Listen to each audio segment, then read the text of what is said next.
Welcome back to another edition of B4evaKool Podcast. My name is Rex45. This evening we got John from Florida Moto Talk in the building. Welcome to the show, man. How you doing tonight?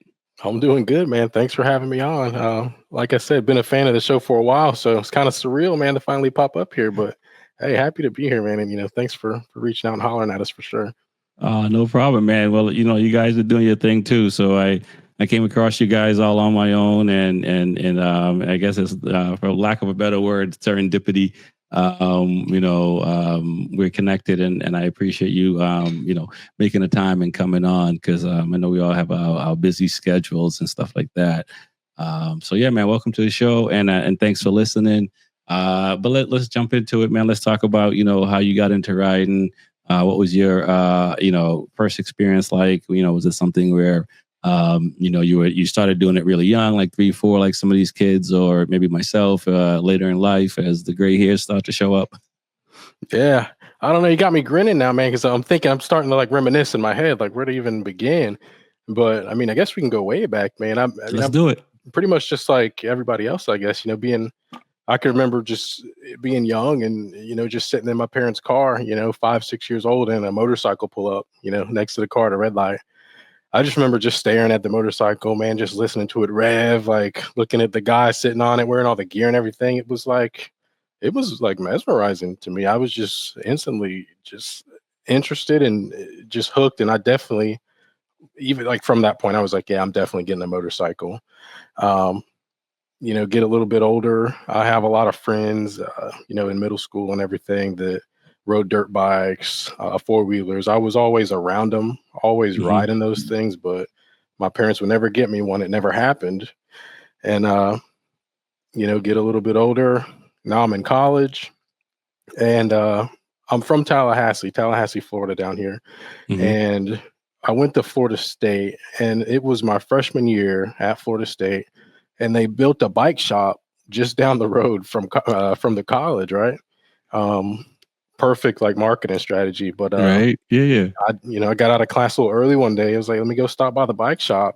Drove up there, and sure enough, I'm in there for 5 minutes before cute saleswoman comes up, whispering in my ear, you know how that goes. And right after that, I mean, she's like, hey, let me, let's run your credit real quick. Let's see if we can get you a bike. And I'm, 18 at the time, 19. I'm like, I don't have any credit. Yeah. But hey, well, you can run it, if you want, I'm here. Yeah. And yeah, she comes right back and she's like, hey, we, got some good news. We got you approved. What do you want? She's like, we got you approved. But that's the funny part. She's like, with our deals going on right now, we can get you on one of 2 bikes. And the options were a Kawasaki Ninja, which was the 07. So it was the 600 at the time, the 599, or the Gixxer 600.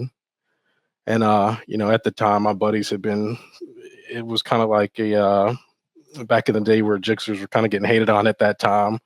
So I think Gixxers are always getting hated on, man. I don't know if there's a time they're not. I know, and I can't like that. There was no sort of research or like anything practical that went into my decision, right? Other than my buddies were talking crap about Gixxers at the time. But I went with the Ninja, and I mean, man, it's just the rest is history from there.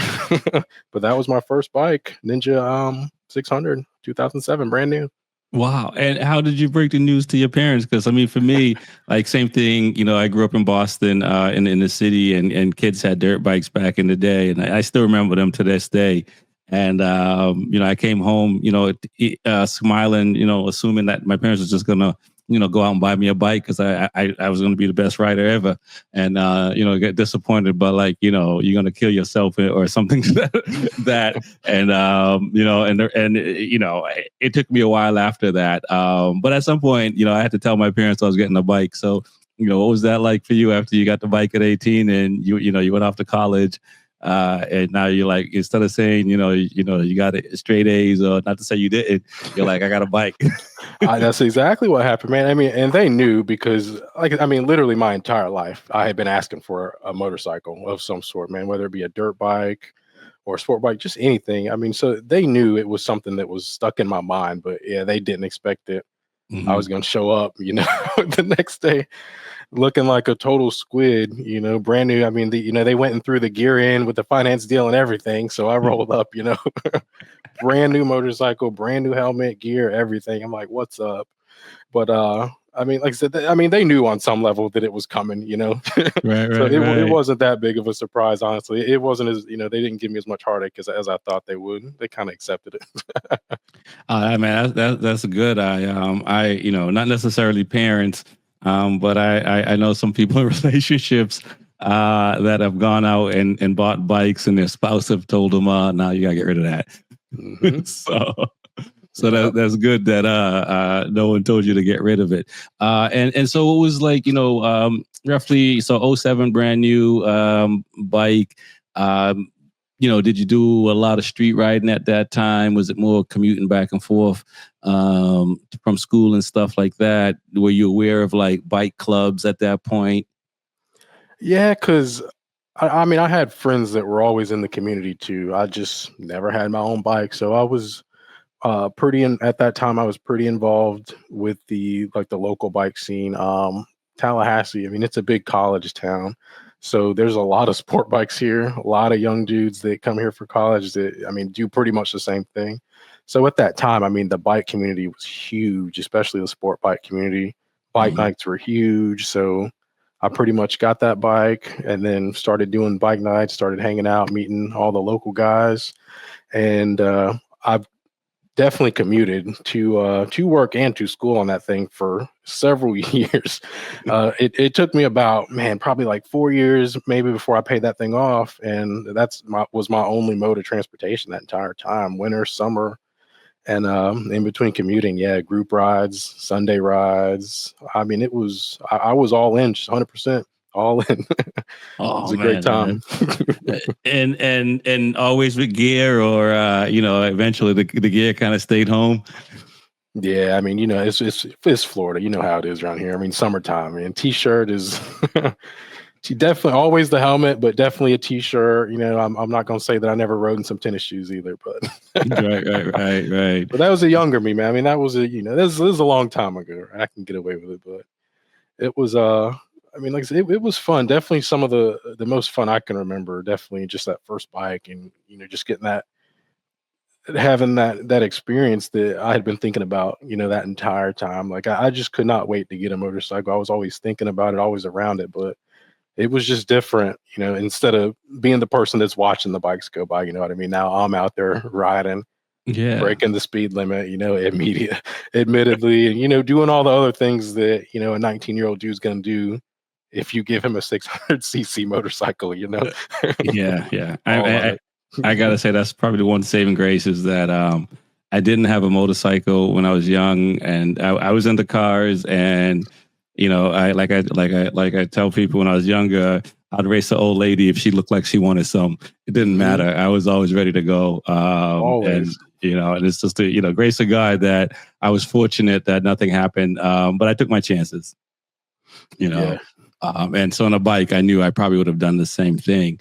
And so after you paid off the Kawasaki, did you keep it at that point? Did you move on to another bike? I mean, and also you kept it for 4 years. I mean, there's people that get a bike and 4 weeks later they want 1,000cc or anything bigger. So you kept that bike for 4 years, and you were happy with the speed. I was definitely happy with the top end on that bike, but those are known for being like more high rev end. They don't have a lot of low end torque. So it wasn't as fun around town. And I had buddies with the Gixxer 600s too, and they were tearing me up from the red lights and everything. So I had definitely had thoughts of getting a different bike at the time, but just the Ninja, I think it was the perfect bike for me to learn on because it wasn't super torquey like that. So it was very it was a very forgiving bike. I mean, the chassis was great on it. And I took that bike to Jennings at the time, and I was really into like taking corners and everything on it just because it was so good at it. That's kind of what I gravitated toward. But when I got rid of that, I actually traded that with a buddy of mine who had a CBR 1000. Funny enough. Swap bikes.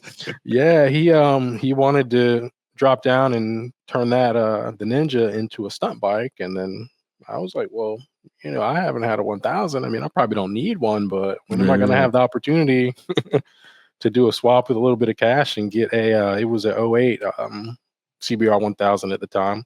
Gotcha. So yeah, I was like, let's do it. All right, I'm going to talk about that CBO a little bit, but so I just wanted you mentioned going to Jennings. So in the 4 year span, you were already looking into going to track days, and obviously you went to Jennings. What was that like? Was it the culture of just where you were at the time, or was it just because in Boston, there's not a lot of people talking about going to the track. I mean, they may be talking about going to parties and riding to different things on the street and stuff like that, but I didn't hear any of let's do track stuff in my neighborhood. Yeah, so the roads out here, and I don't know if you spent a whole lot of time in Tallahassee, but outside of the city, it's just all country roads. So we've got long, wide open, windy country roads, and whenever we would go on rides, we would end up out in the country, just 15, 20 bikes on a group ride, and you'll have your 10, 15 guys or 10 guys out in front that just take off, and that was usually where I was, just out in front, just or near the front, just ripping, doing my thing. But Yeah.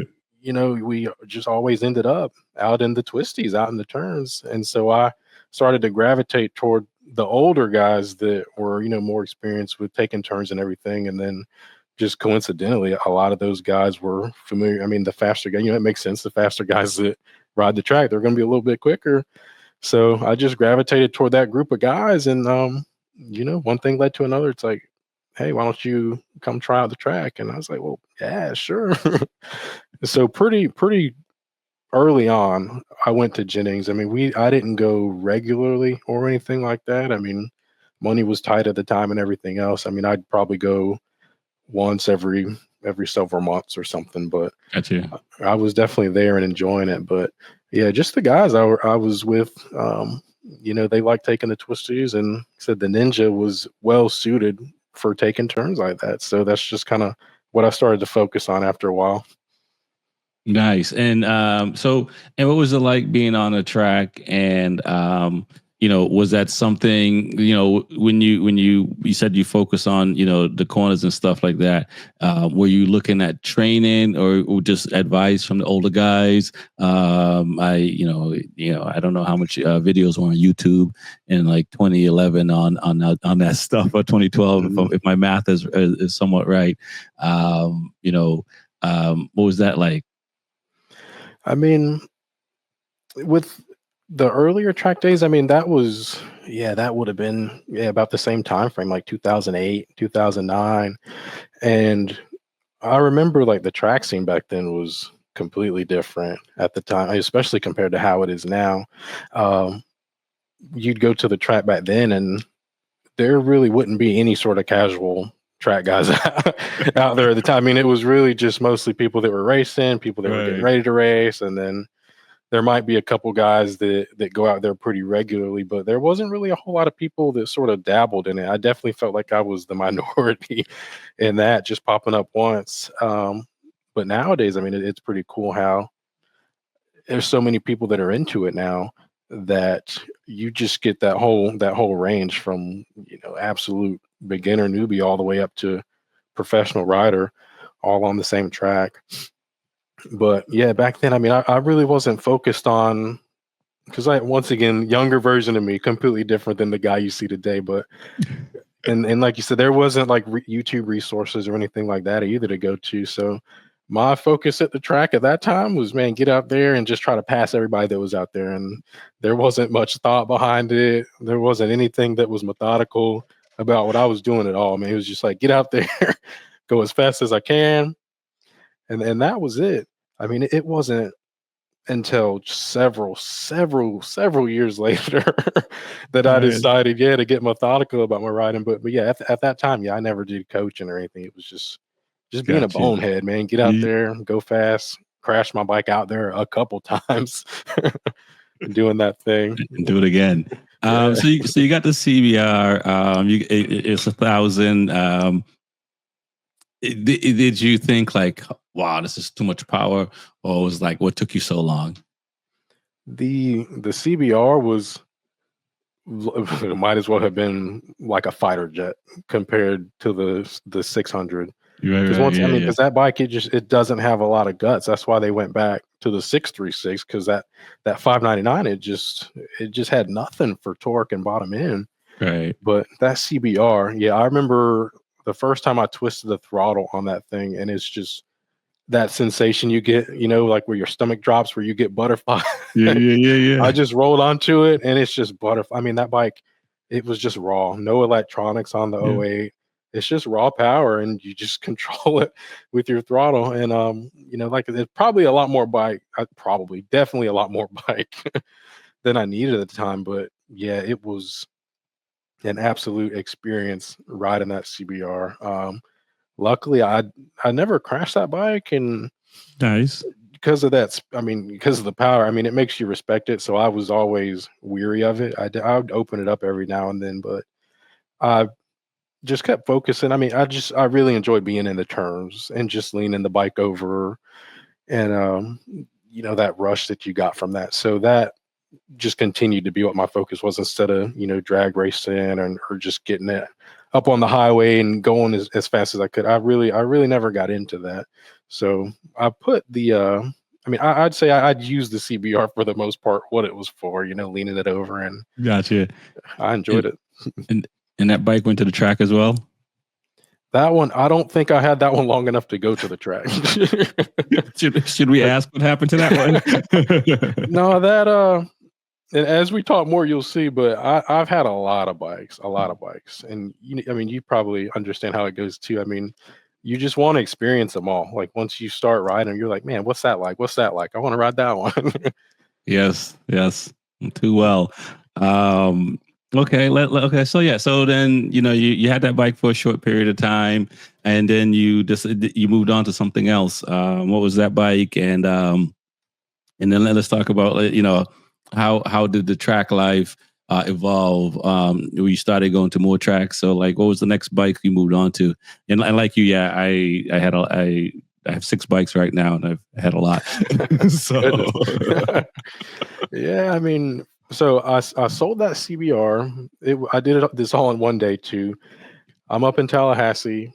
I drove down to Lake City to sell the CBR. Got there like 7:30 that morning, and then drove back up and over to the west, over to Pensacola, to pick up a Triumph Daytona okay, that's what's up. 675, another 2009.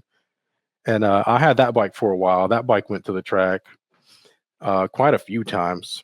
And about that time, like stepping back down from the 1000 to the 600, my mentality was kind of shifting at that point. I was like, I'll never ride this CBR to its potential at all. I'm not really getting a lot out of it. It's just a big, heavy 1000. Let me go back down to a 600 where I was a little bit more comfortable on. I can handle it a lot better because it's what I used to. And once again, it'll be a better bike to go to the track. Yep. So I went back down to that Triumph Daytona, took that to the track a lot. Absolutely loved it.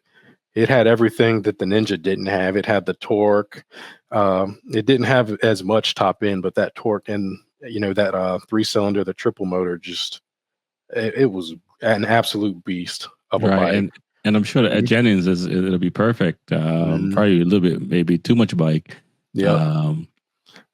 So you now in all that, how many tracks were you going to? Was it mostly Jennings still, or were you going to different tracks? Did you start racing at that point, or was it still more track days?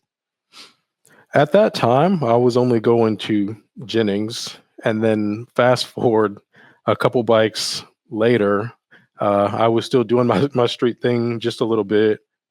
Bought a 636, took that to the track a lot, and then at that point, I started thinking, I'm getting a little bit, because I had been riding for several years on the track at that point. So I'm like, I'm getting a little bit too quick for the road now. It was getting me in trouble, and the electronics on the Ninja definitely saved me once or twice with cold tires. I'm like, this is getting kind of sketchy. At that point, I was like, let me just go ahead and get away from this street thing, focus on track riding because it's the safest place to be at the end of the day. So sold that Ninja, bought a R6, 2013 R6 from a guy out of South Florida that had it. I mean, everything, full O-Lings, full electronics, absolutely everything. Rode that, couldn't get comfortable on it. Got my current Ninja that I'm riding now. My You like the Ninjas, I 636. think, man. I keep coming back. It's my third one. And once I got that bike, the purpose of buying my current Ninja was to really start getting into track riding exclusively with the intention of going racing at that point. Got you. So that was probably 3 years ago now. Okay. And at that point, then I just started riding Jennings. I said, hey, I definitely want to go race. I've been a racing fan, just like you, forever. I was like, I want to do, what my heroes are doing. I'm tired of seeing these guys like me, just like getting the bike in the first place. I'm like, I want to go do what these guys are doing. So I started hitting Jennings every weekend, did the Ed Bargy race school. Okay. And that helped out a lot too with my riding, even though, it's a really short class, but that really helped out a lot. And at that point, that's where I really started to make like the mental shift of getting methodical, focusing on what I'm doing, started learning about, suspension and making changes, and started really getting into slicks at that point. And I was already like an expert level racer at that time, but except for me, the biggest thing was just to not go to the track just to go spin laps. It's right. I got a purpose. Yeah, I got to go with a purpose. Yeah, exactly. I got to think about what I'm doing now. And that was pretty much the start of me getting to where I'm at now. Okay. And before we get to that part, you got the 675, you got the R6 and the Ninja. What didn't you like about the Triumph to say, hey, I want to move to something else? And then what didn't you like about the R6 that, say I want to move to something else as well? I had one guy on the show, and I believe he had a Jigsaw. I could be wrong, but his weight was limited him, so he ended up going to a 636, and he still had to shed some weight, but that was one of the main reasons for him going from a different bike to the 626. So I know the triples are really good out of corner, and it's probably one of the best bikes out of corner, just because of the engine characteristics and stuff like that. So what was it for you that decided, hey, let me move on to the R6? And then again, like I said, what made you go back to the Cowie after that? And there's a couple more bikes sprinkled in there too, but so the Daytona was pretty much the perfect. I should have went to the Daytona from the Ninja, because the Daytona I felt like was the perfect progression from that Ninja, because the chassis was perfect it was the 09 too, with the you've probably seen them with the undertail exhaust, the previous body generation, but chassis was perfect. The 3-cylinder was just super torquey, so it was perfect for riding in town. And then it just has that it's like the bike, it's just got so much personality with when you rev that thing, and you get all the the intake noises and the whistling and the styling on it. It was just a premium bike compared to the Ninja. But over the Ninja, definitely, just that torque. It is so huge to have that torque when you're doing city riding. And then the R6 mechanically was perfect. Like I said, it had way more parts and upgrades than I could ever get the performance out of. It was completely done up. And I just couldn't. Yeah, it wasn't even that. It's going to sound weird too, because I have buddies that are taller than me that currently race R6s of the same generation, but I just could not get comfortable on the R6 ergonomically. Yeah. Okay. No matter what I was doing to it, I could never get to a point where my shoulders and my back wasn't aching and everything. So mechanically, power wise, the R6 was perfect. It's just the ergonomics. Just I could not get it to work. I Yeah, don't know yeah, yeah. why. So at that point, I'm thinking, what was I most comfortable on? It was like, well, the Ninja was my first bike, and thinking back to it, I mean, I loved how it felt. I was really quick on that bike, or so I thought. It was like, let me try this next iteration of the 636, and then going to that, it's the 636 isn't as premium as the Daytona. I mean, it's going back to a Japanese bike, but Hmm. it's a very, very well equipped bike. I mean, they come with ABS traction control. I've disabled the ABS on mine, but I still have the traction on there that I do run. Yep. Chassis is great, and then they went to the 636 motor, so you have the low end, that grunt on the bottom end, but it also revs high as crap too. So the biggest reason was just to get back to being comfortable on the bike physically, Right. and then the 636 just made perfect sense. Gotcha. Now, and I'm jumping ahead a little bit with your current mindset at the moment. Um, do you think you could have just kept the the Triumph and kept running it instead of going to the R6? And also, how much of it was mental? Because I know for me, like I struggled. I mean, I struggled a bit. I struggled for years racing, as probably most people do. But I had like a 3-4 year stretch where it was pretty tough. And for me, it took. I think there's a lack of experience, knowledge, and so I always thought it was me. And it took for a little bit to say, hey, maybe it's not me. Maybe it's my bike. And I finally got the bike checked out, and there definitely was some stuff wrong with the bike, suspension wise and stuff like that, geometry, and I mean, also the suspension guy could have just said it to me too, right? Because sometimes just hearing that is a mental thing to make you feel differently on the bike. So like in hindsight, I don't know if you reflect back and stuff like that. Obviously, I mean, most people do in life, but um, is that something that you go, oh, maybe I could have done this differently, or these kind of things, or you're like, were you spot on? Yeah, I mean, I definitely put a lot of effort into getting new bikes that I didn't need to, for 100%, Me too. for sure.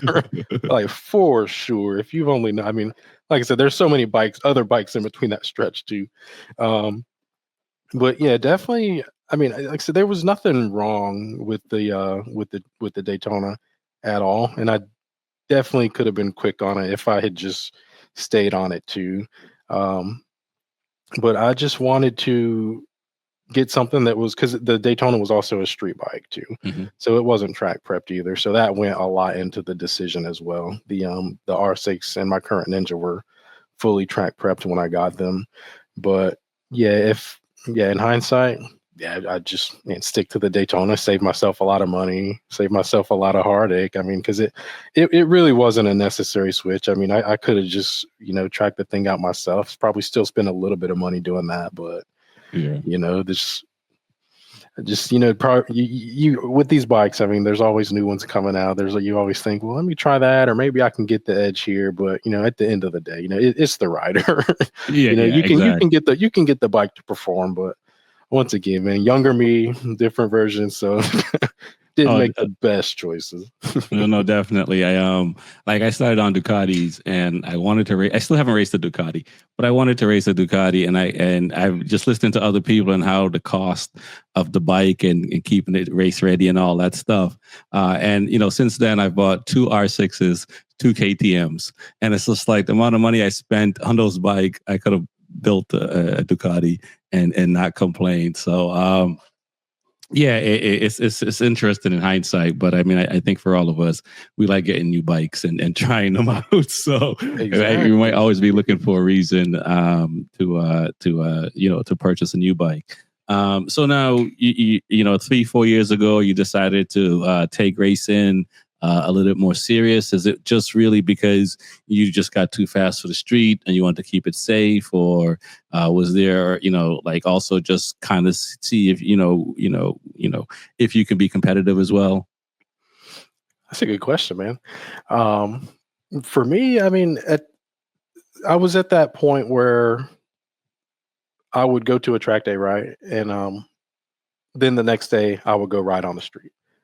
and it was It's like just 30 different. miles faster, isn't it? Yeah, it was just different. It wasn't. I was getting to the point where I was like, if I wasn't thinking when I was on the street, if I wasn't thinking, it's not fun. I'm at a red light. It's just not fun. If I wasn't thinking that, then I was out on some country road somewhere trying to recreate track speeds on street tires that were Right. probably cold. And it caught me out a couple times. So, I mean, it was a little bit of both, just getting too quick to go on the roads. It was getting a little bit too dangerous to go that fast. And I just decided, why don't I just focus on track riding? Why don't I focus on actually improving my skills instead of just zooming around on public roads and potentially get myself in a worse situations than I had already been in, because I've had a couple street crashes too doing the same thing. So Yeah. yeah, that transition happened. So just because getting a little bit too quick for the street, and then just that that desire to want to start working on these skills instead of just going out and doing things. And just that danger factor is a really big one too. Right, If right, you right. crash on a back road, I've been on group rides where you have a guy in the back that's doing a wheelie, loops his bike. Half the time, nobody will even know, where you're at to even call. Like, people are trying to get Google Maps going. Like, we have no Right, idea where we're right. at. Yeah. That's if you got service, you know what I mean? Because you're probably not even going to have service. Some of the spots where we go, I mean, it's the middle of nowhere out here where we would go ride. So it's just the risk wasn't there for a minimal reward for me.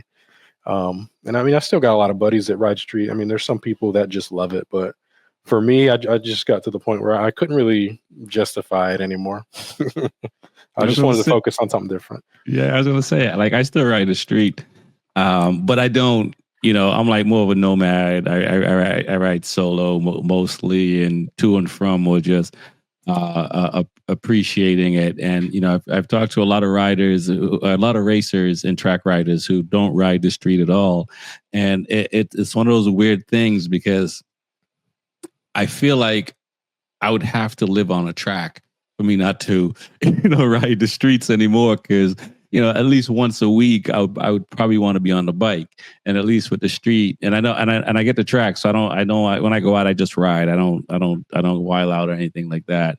But does the track and the racing is enough for you to, see here, like my daughter would make fun of me because every time I hear a bike, I'm looking out the window like a dog. You know what I'm Mhm. saying? Do you miss that, or is enough? I mean, so racing is like a track day on crack. So after a race, at least for me, I like to have a little bit of downtime Mhm. in between the races, because I mean, there's a lot to get to the racetrack and to get. I mean, there's a lot of preparation that goes into that. There's a lot of stress that goes into it as well. So in between racing and track days, I feel I would be content with that. Okay. Because like I said, I mean, after the race, you want to take at least a week or two off. I mean, at least I do. I don't know if everybody feels that way, but after a big race weekend, I mean, we're on the road like 5-6 hours going to the track, and I mean, just it's stressful. So I'm good just being off the bike for a weekend or two. And then when you do, a track days are just what they're intended. Once you start racing, you Yeah. understand what a track day is really intended for, is just to work on your skills, to get time on the bike. So track days are the least stressful thing that I will do right now. But yeah, between racing and track days, it was plenty for me. Yeah. But there's also a solution for that too, dirt bikes. I don't know if you've seen any of our dirt bike videos, but No, no. it's Okay. fun, man. I So gotta check them I out. mean, so I ride dirt too, Okay. and I get out on the dirt bike as much as I absolutely can, in between the track days and the racing too. But Okay. Yeah, and that still counts. I mean, even if you get on a scooter, man, I think it still counts. To yeah, to definitely get a little riding in. Let's talk about like some of the clubs you raced at, and what was your experience like going to the track, even doing a track day or going to these, I don't know how many different clubs you've raced at. So let's talk about how many different clubs you've raced at and what was your experience like going there for the first time? So the only club that I've raced with is Weira so far, and I mean I don't really have any intentions to race with any other clubs right now because I mean Weira is just such a good org. I just converted a really good buddy of mine over to Weira, and he's raced with a couple different orgs up north, and then Yep. he's raced with like CCS, ASRA um, down here, and he says just Weira's the best hands down as far as the grid sizes and how they run everything. Uh, and I did my research too before I joined Weir. I mean, I asked around, I looked around, and everybody just spoke highly of Weir. Everybody that I talked to, they said, just, Weir's the place to be. Okay. And so my experience racing with them has been great. I haven't had a single issue uh, with registration or anything. I mean, they have You a just read all the directions ahead of time. yeah. I mean, I definitely prep too, a lot more than most people, but I mean, they have a like a tight knit group of people that run it, and they have it down to a science. I mean, everything's always on time. You're gonna get your race time unless something unfortunate happens, like the ambulance incidents that you Yeah. might have heard of a while ago. Yeah. We were there that weekend too when that happened up at Roebling, but um, barring anything like that happening, I mean, they're very focused with making sure that they have all the races so that you can get your seat time, get the races that you signed up for, Mm-hmm. and then get home at a decent time too. I mean, they're really focused on the rider, and they're just really focused on putting on just a really good, smooth weekend. Gotcha. And yeah, so I've never had an issue. I'd highly recommend anybody to go race with Weira. Okay. And yeah, I will and say, I have a license with them, but I haven't raced with them yet. Just this year, I'm going to race with them. And I've raced with Nemar, which is formerly LRRS, which was formerly part of CCS Azura.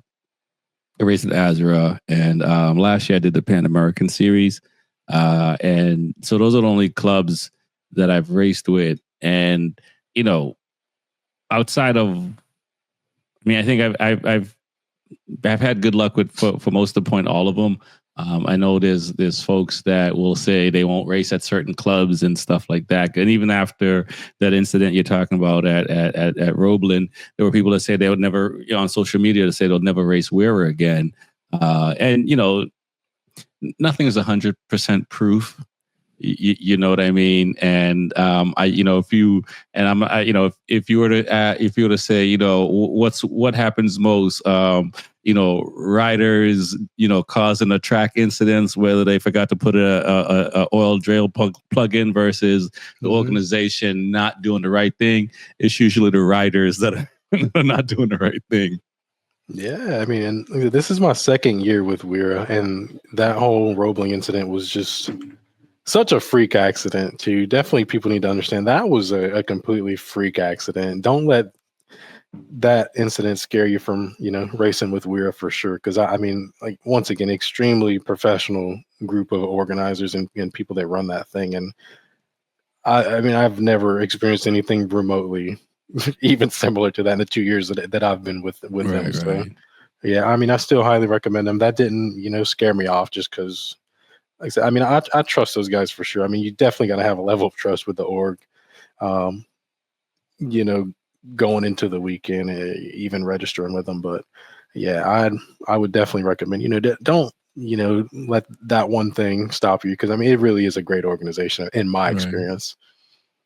And that's the biggest thing is how I find having like I said, I've had really good experiences all around at all the different orgs. Even with Azure and CCS changing ownership and stuff like that. And when I don't want to sound like an old fogey or anything like that, because I mean I haven't really been racing that long. It's over 10 years for sure. But it takes a lot of effort for people to decide that they're going to put a race on for other people and they're not the ones racing. It's like you're putting on a party and you're not going to show up, right? You're just, you're just going to be in the back making sure everything is okay.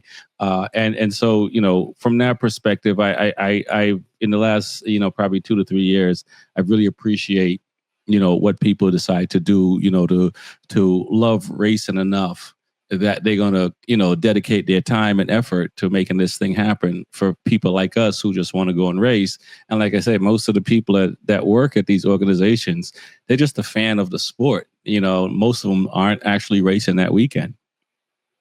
Yeah. And another good example of that too is the Separano, the Endurance Classic. If you heard of that one. I have. I'm hoping to get there. Yeah, we'll be there. We're running a team, Backmarker Racing. It'll be our second year. We raced last year with them for the first event. It was if you need a backup rider, man, let me know. Yeah, we'll let you know.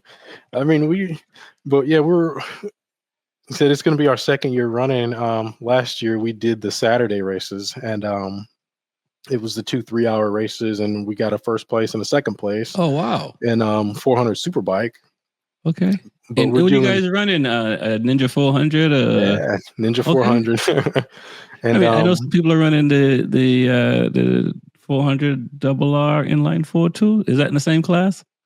Yeah, they have a couple different classes. I mean, they do 400 Superbike, 400 Super Stock. Okay. There's a 300 class, heavyweight twins for 650s, and there was probably 2 of those 4 hours that were out there last year, and yeah, they tore out. Those bikes are unreal. But yeah, perfect example of what you're talking about. I mean, Separanos, man, they're like, hey, let's get this thing going. Let's just create a race weekend where we can go. They're the only people that are racing at Jennings right now. I mean, I don't even know how they pulled that off. Yeah. But they've went and created an entire event for us to get out there and do our thing, and it's endurance racing nonetheless, so more seat time than you could ever imagine. Yeah, what's that like? Because as I get more mature, as they say, I'm not chasing the regional titles and the individual titles anymore, and I'm looking to get into enduro racing. I know we're getting off the topic a little bit, but what is it like doing it? Your first year? I believe it's 2 or 3 hours. I don't know how many guys are on a team, if it's 3 or 4. But what is that like physically? How does that feel and mentally as well? Well, the way they break it down, so Saturday will be 2 3-hour races, and then Sunday will be the 5-hour race. And you can have a maximum of 5 riders on your team. Wow. So last year, our strategy was pretty much just get on the bike and ride as long as you can. But we all ended up doing probably, 30, 45 minutes because, I mean, you're pushing pretty hard. Or we were pushing pretty hard. And there was a couple teams out there that had pro riders as well. The Dreyers were out there, Avery Dreyer, Ella Dreyer, they were there on a team, and a couple other fast guys. But yeah, so we were pushing pretty hard, but you will be more tired than doing a track day session for sure. Doing your stint, because the whole time all the different classes are on the track at the same time too, so you're going to want to try to keep up with the guy in front of you, and you have to remember, it's not a sprint race, it's an endurance race. So with these, you want to be consistent. Like, being consistent is a lot more important than being fast. And staying on the bike as long as you can is also a pretty good indicator of how well you're going to do, because you lose a lot of time in the pits to doing the rider swaps and everything. But the secret to success is to ride as long as you can. But it's not really hard, because it's kind of like on the street. How you kind of just get in that flow state. You get in the zone, and you don't really think about how tired you are or how far you've been riding. That's kind of like the state of mind that you get into after a while. Once you push like that first 20 minutes, that 20 minutes that you're used to. Once you accept it, right? You just got to lead into that pain. Yeah, you just start sucking it up pretty much. And it's definitely tough. You definitely want to prepare for it physically. I wouldn't Yeah. recommend anybody just go hop on the bike and think they're going to do like 45 minutes to an hour unless you're a pro. It's not going Right. to Right. happen because Right. um and Yeah, so unless you're doing that, yeah. so with Azra and CCS and Nemar up in New Hampshire, they have these GTU and GTO races, which are like the time races of like 24 minutes and stuff like that. And I started doing those I think back in 21, and that was only like 24 minutes. And at least at Loudon, they would stop the timer if there was a red flag or anything like that. Whereas CCS would just keep counting down. So Nice. you're like, okay, I got a few more minutes. But it mentally, it took a little bit to I normally at Loudon, it's 8 laps races, and I think I did 19 laps or something like that. And so after a while, you do lose sight of a lot, and your body starts to hurt and stuff like that. And so my first my first one or two, I was definitely looking for like a red flag or something to happen. But as you get used to it and you relax more, you realize like, oh, I can do this and stuff. But training is key. And for me, in 2017 and 2014, I ran a marathon, and I try to train as much as possible, like running a marathon, because like after running the marathon and racing, it was like effortless. But like you got to, you're doing, 10, 14 miles a week type of thing to kind of stay in shape. What has that training been like for you as you prepare for this? And when did you start training to race the second round? And also, you did it the one time. So, what have you learned that you're hoping to implement this time around? So I love exercising just for fun. I always maintain just some level of physical fitness. Yeah. Pretty good achievement with the marathon too, by the way. I've never done a marathon, haven't even thought about it. But Thanks. I was doing triathlons before I started racing. Oh, So yeah. So you're good. yeah, so I understand the mentality that you have for sure. And it's with the endurance racing for me, and I mean, and with the bike in general. When I ride, I kind of try to focus on what areas of my body need improvement. And traditionally, it's been my lower back and my shoulders. So I've focused a lot on cardio training. I go out and just go for runs. I go cycling, but I also weight train. And then when I'm weight training, I try to focus on the areas of my body that were weak the last time I rode on the bike. So Got you. yeah, I'm always doing back extensions and like dumbbell flies, all sorts of shoulder and like lower back isolation workouts and things like that. But this year I really wanted to focus on my cardio. I want to try to do an hour plus on the bike this go around. So I've been going on hour-long runs, not for speed at all, but just for time. Got you. Just do just a really easy hour. Try to keep my heart rate low, somewhere around where I can still have a conversation with somebody. So just a really slow, easy run to sort of build that base level endurance. Because believe it or not, I mean, on the bike too, you being on the bike for that long, you get winded. It's a weird thing, even though you're not running, right? Right. But Right. the excitement and you're still moving Oh around the yeah. bike, and Yeah. your heart rate you get amped up. Your heart rate Yeah. gets amped up. Your Oh you know yeah. your respiration increases. So after a while you start breathing pretty hard. Yeah. So It took me a while through talking to other people, riding and stuff like that. But initially, like I realized I was riding too tense. You know what I mean? I was like clenched fist all the time on the bike, and I had to learn to start relaxing my body, which helped cut down on how fatigued I got. And then, talking to different riders and stuff like that, then it's just like, oh, you got to rest. You got to find points on the track where you can rest. I'm like, oh, there's points on the track where you can rest. Yeah, like, where are they at? So there's a lot of, not nuances, but there are a lot of things to race in. It's not just one thing. It's the mental part of it. The ASRA series, there's a few people that would do those ASRA 2-hour races by themselves. And, the guy's like, I'm like, how do you do it? He's like, I can't feel my hands. I can't squeeze the brake. I can't do nothing. Once I accept it, I'm fine. And it's just like, he still didn't tell me how he did it other than accepting it. But like, okay, so if he's accepting it, meaning he chances are he's not pushing as hard as he could because he's not using the brake. So he's only pushing as hard as he probably could downshift or be able to manage the brake. But and that's him doing it by himself. I'll go back to the marathon a little bit. After a while, you and not even just a marathon. I lacerated my spleen in a motorcycle accident, and I had to recover and stuff, and waiting for pain meds in the hospital. Like the pain meds will be gone before they can give me more pain.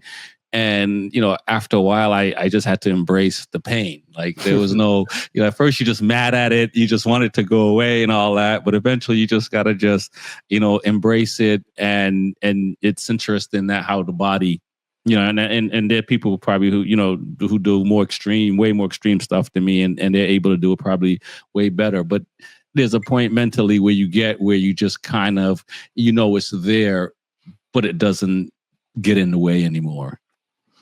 Yeah, I mean the mental part. I mean, definitely with running and with racing too. It's so huge how much just the mental aspect of it can determine like your outcome.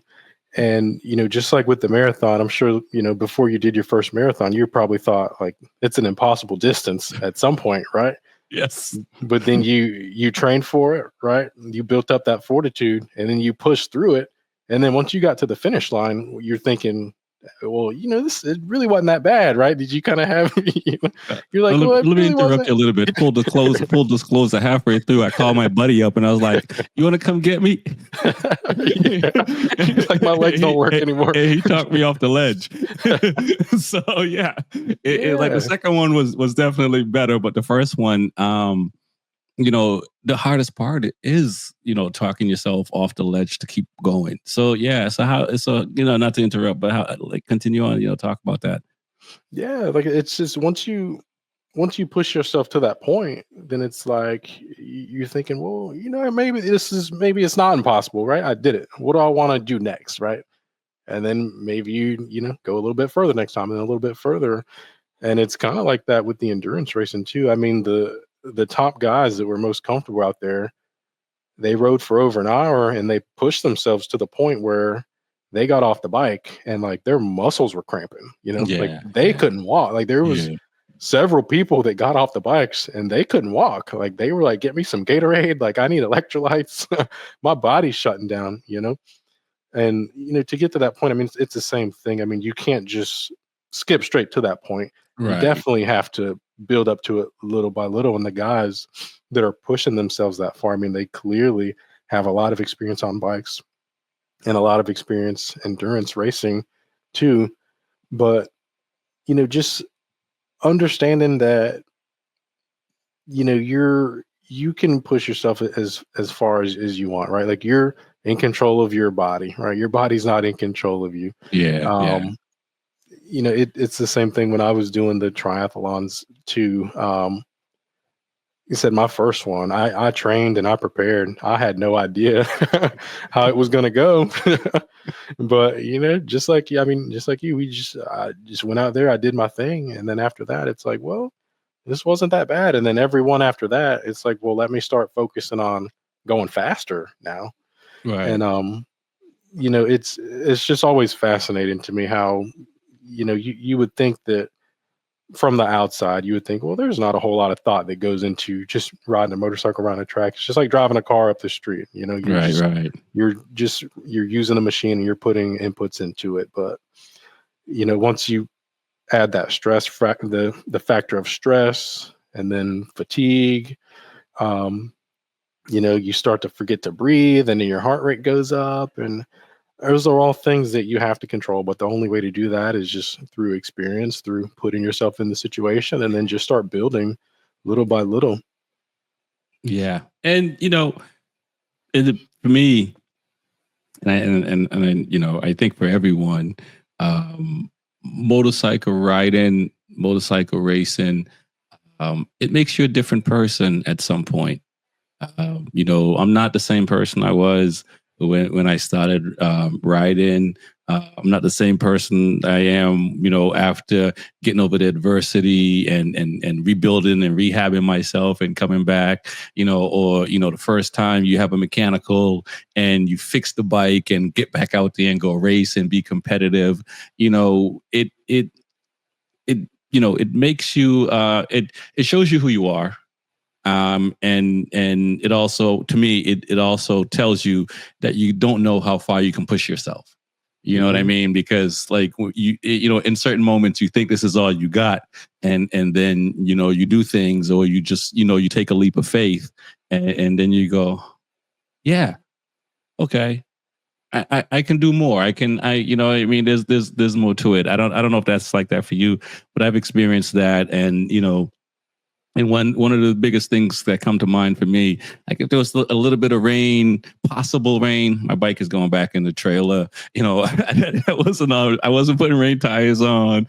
If I thought I had a mechanical, the bike is going back in the trailer, kind of thing. Where you hear guys changing engines in the middle of the nights and stuff like that, and going racing. I used to just think that was so amazing, until I found myself in that situation a few years ago, and more by seeing other people get over adversity.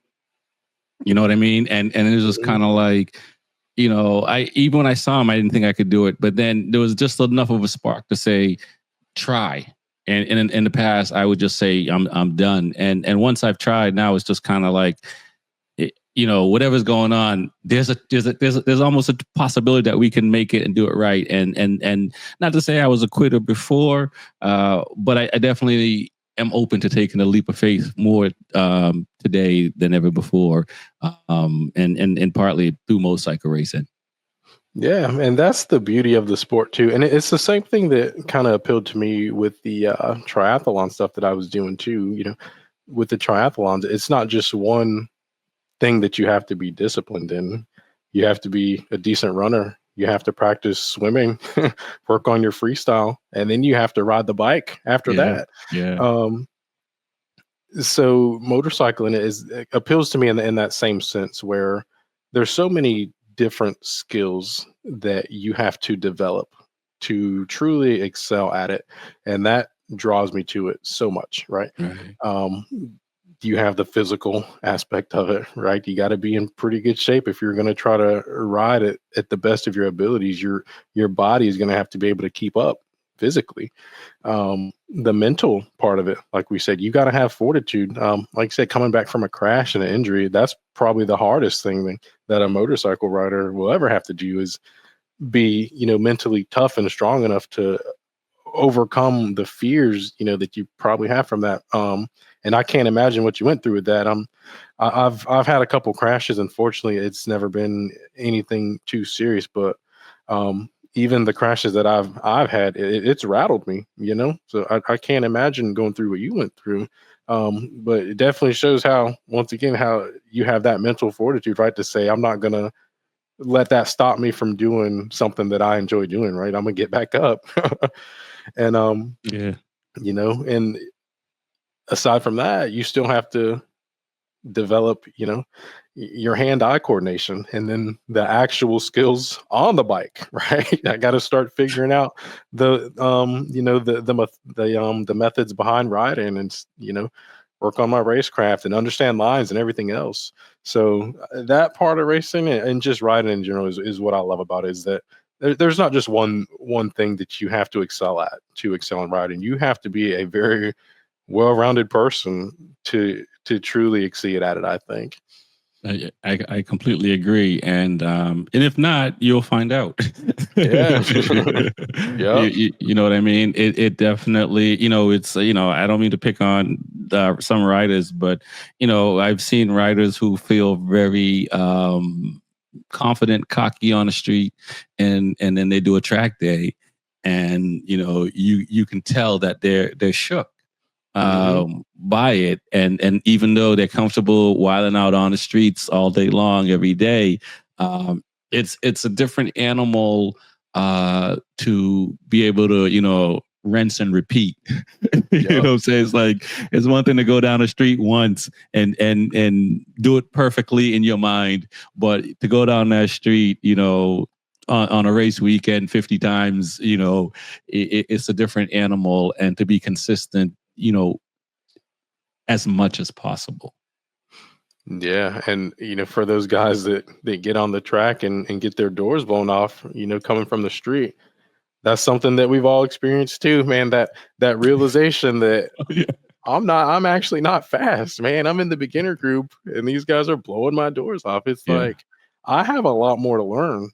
And that can be, be disheartening for some guys, or, the guys that with a different mindset might think, okay, let me get into this. I clearly have a lot to learn, right? You can be humble about it and say, I'm slow, but what do I need to start doing to learn these skills and get where I want to be? And you have to have that mentality at all times in racing, because and in track days in general, you're never going to be the fastest guy there. You're always going to get humbled, and being humble is definitely the name of the game, but definitely having an attitude of learning, an attitude of, I want to grow, I want to do better, is the only way that you're going to have a good time at this. Because unless your name's Mark Marquez or Top Rack, you're not going to be at the pinnacle. No. You're just not. So maybe for a race week, maybe for one race. I don't know about the whole weekend. Well, trust me, the people who aren't doing bad, they're looking to come back. So you're not going to stay down too long. I've listened to you, and we're going to wrap up soon. Talk about the racing and how much you've got into it, and it seems like essentially from college, you've been in the motorcycle world and stuff like that. How is your view? As looking back, right? Because I think, when we're younger, regardless of whatever we're in, we don't realize the moment we're in, even if we're in a quote unquote moment. So looking back, when you look at the motorcycle industry, as long as you've been in it, has it gotten, better? Is it kind of the same? What has it been like for you in almost 20 years of riding and racing and stuff like that? How do you view the motorcycle community?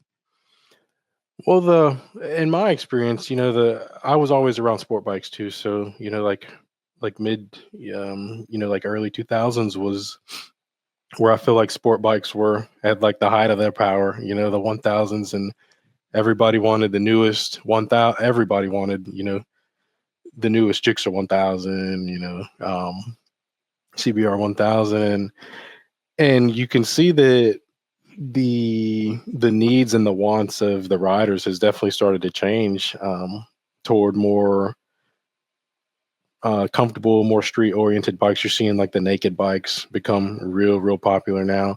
Mm-hmm. Back, 07, 08, when I bought my first when I bought that Ninja, I mean, there was like a couple naked bikes here and there, but they were pretty rare, I feel like, at the time. I feel like I didn't see a whole lot of them.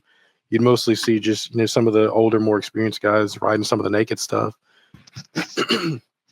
But in recent days, you're seeing, KTM and Yamaha is really big into it now with the MTs, the whole MT series. And people are just trending toward naked bikes, supermotos. And it seems like the sport bikes are sort of fading off. I mean, the only people that are really buying them nowadays are us guys that are riding them on the track. So it's definitely cool how the industry has shifted like that, how people were starting to understand, it seems like the general consensus is that sport bikes are way too fast to be on the street. And there's still people that are, always going to be someone that that rides them on the street, of Right. course, but I would say those people are more in the minority now. Um, and the majority of people are just getting on the bikes that are comfy, touring style naked bikes. But yeah, I'd say that was the biggest shift that I've seen coming. Because I mean, I never would have imagined that sport bikes would be on the decline. I Yeah. mean, Yeah. yeah, No, no, seriously, manufacturers are not making them, and that kind of thing. It is even when it was happening. I mean, I had a Tuono, and my first bike technically was a Ninja back in like '98, but I didn't have it long enough to really say it's a first bike. Where in 2012, I had a Ducati Street Fighter 848 naked bike. And even then, it wasn't popular to have the naked bike. And 12, 13 years later, it's a lot more popular to have a naked bike these days. And some would say it's the Euro 5 emission is why some of these 1,000cc bikes are being obsolete. I mean, I think what is a will is a way, but I think that in where Europe, where Europe have different rules for riders to get into riding. They have to start on small bike first and work their way up through license class and stuff like that. In the U.S., as you know, at 18 years old in college, you just go buy it if you got money. Yeah, you got money and a license. So it's kind of a backwards way to kind of limit what what the young do when they jump on a bike, because like anything, you get on the wrong motorcycle for your first bike. You may not ride that bike again or ride again just because you just weren't on the right bike, and you don't have the right information. You don't know how to ride. You know what I mean? I see on Craigslist and a lot of places, people have a bike and it's 4 years old, but they only have 100 miles on it. And it's kind of like, either you had a bad diagnosis or you got the shit scared out of you. Yeah. You decide that you're not going to ride anymore. Yeah, that's where you see these cheap bike deals. Yeah, popping up, sure. which I mean, and it happened to me too. I mean, that first bike, I crashed that thing within probably that first week, and it wasn't like a bad crash, like just something as simple as I was pulling into my buddy's driveway, rode off the Yeah, ledge, went right back on, and just laid the bike over, But I mean, a lot of people, especially people that start on 600s, I mean, I don't know that I would recommend it this day and time either. And I think I was pretty lucky too. I mean, a 600 is a lot of bike to it start is. on. It'll get you in trouble really quickly. And I've known people that have started on 1000s too, which I can't even begin to wrap my head around that. But yeah, I mean, a bike will scare you real quick if you don't respect it. And yeah, those guys that get that brand new bike and like you said, 100 miles on it, it's for sale. Yeah, they probably twisted the throttle a little bit too much. Definitely scared them a little bit, and they gave it up. Yeah, yeah. And it's tough, and but I know I'm not, in the U.S. it's we get to choose what we want to do, and I do, for the people who can buy the big bikes and ride them and not hurt themselves, more power to them. But there's a lot of people that find themselves in the ER on a weekly basis, if not daily basis, on motorcycles, and some of those things can be avoided. But let's talk about Florida Motor Talk, the podcast. How did that come about? And let's talk about that a little bit before we get out of here. Sure. Yeah, Florida Moto Talk. It's our YouTube channel, and we have a Facebook group as well. We're on Instagram, and it really came about just me and my co-creator, co-host Tristan. We were longtime friends when he lived here in Tallahassee. He went to FSU as well, and we were riding buddies. And he's since moved down, out near the Sarasota area. But we were always talking back and forth. And if we weren't talking about MotoGP, we were talking about World Superbike. And if we weren't talking about those two things, then we were looking all over, every forum and for sale page looking for sweet deals on bikes. And originally the idea was to go find just the best used bike deals that we could. And then we would share those deals, just with everyone, just to try to get people on new bikes for really good prices, new to them bikes, used bikes. Nice. And then that quickly evolved into all the things that we're interested in. So that quickly evolved into episodes where we were recapping World Superbike races and Yeah. MotoGP races. And then that evolved into track day vlogs. We've got a ton of track day vlogs from a bunch of different tracks. And then, naturally then evolved into episodes where we just share information, and that's kind of where we are now with the vlogs. We have a bunch of knowledge between the both of us as far as the bikes and the industry and track days and racing and everything. So we have several videos where we just put out information for people to come and watch and understand how to get to a track day, some of the things that you can expect during a track day. I have videos on, steps that I've taken to improve. We did a video on, how much I spent during a track day, how much I spent during a race weekend. We don't talk And about that.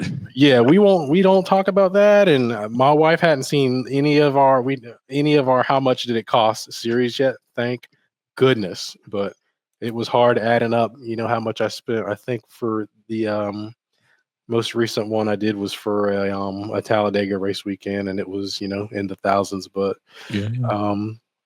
we have a lot of content, and we really just want to help grow the sport, put the information out there where people can see that track days, it's not something that's mystical. It's not something that you have to be a young professional rider to do. It's something that's open for everyone, no matter what your skill level is. Right. I mean, we just want to show everybody that, man, it's a whole new world on these tracks, completely different from the streets, and it's something that's attainable for everyone. So we just try to, have a good time and put that information out to everybody so that we can do our part, make this sport bigger so prices go down. Yeah, listen, man. That's why I'm here too, man. I stumbled into this sport, and it's I wish I would have found it sooner. It's a pretty beautiful community. It's amazing that people will give you parts and then line up next to you and race with you with their parts on your bike and be competitive and be competitive.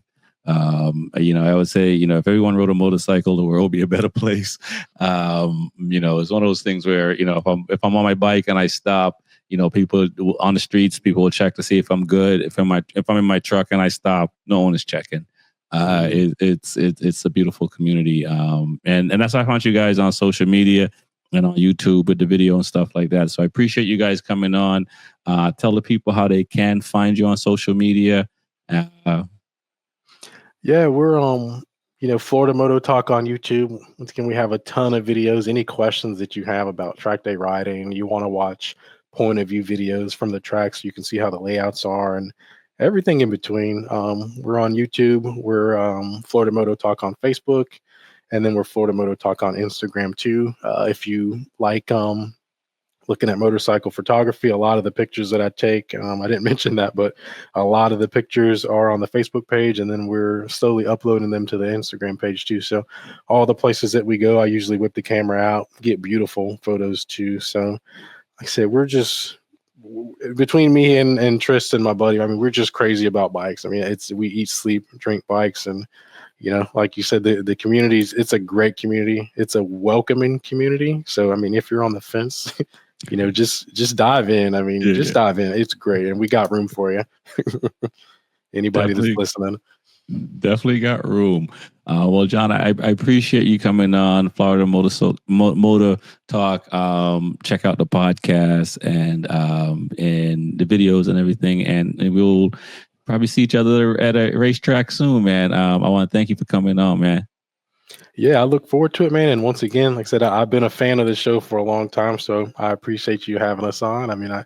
I really enjoyed it, man. And if you ever want me back up here, just let me know, man. All right, man. We'll do. Peace. Yeah, we'll see you.